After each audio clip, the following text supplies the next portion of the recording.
Since one of the hardest things for most beginners is building up strength in their left hand, this video is going to be all about strength building. I call it strength through chords, and it's a good way of developing calluses in your left hand as well as developing the muscles in your left hand that will make the guitar a little bit less painful to play.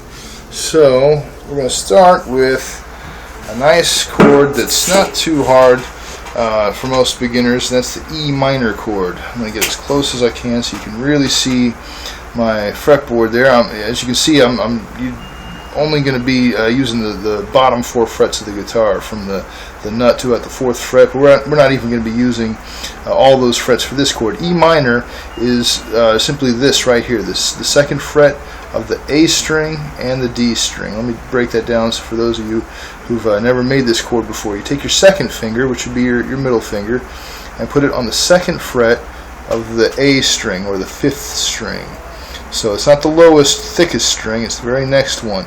And notice where I placed my finger. I'm not way up here in the sweet spot, this is actually a good place to put your finger, but I'm actually putting it down here because my 3rd finger is going to have to go right behind it on the 2nd fret of the D string. And of course, if I'm way up here, it's going to be very difficult to get my 3rd finger to go behind it. So you want to be kind of a little bit in the middle of the fret space there between the 1st and the 2nd fret, so that your 3rd finger can comfortably get behind it.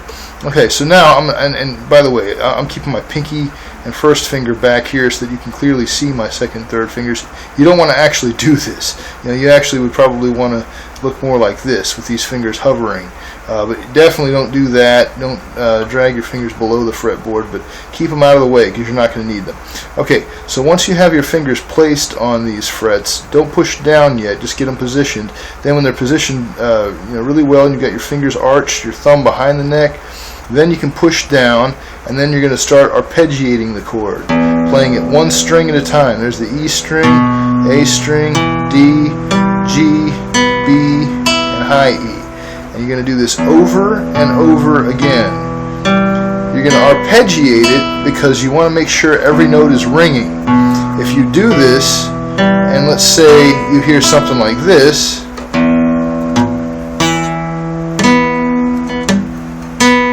well, that tells you that something's wrong. See that buzz I got right there?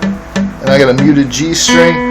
So anything like that tells you that something's not right, and then you need to go back and figure out what that could be. In the case of the D string that was buzzing, if it's buzzing, that usually means you're not pushing down hard enough. So if you push down a little bit harder, the buzzing goes away. Sometimes the buzzing can also happen because your finger's too low on a fret. If I play that 2nd fret of the A string now, it's buzzing. I scoop my finger up a little bit, and it goes away. If an open string is muted, like the G string right now is muted, that's because the back of my 3rd finger is touching it. So I have to get off of the G string so it can ring out.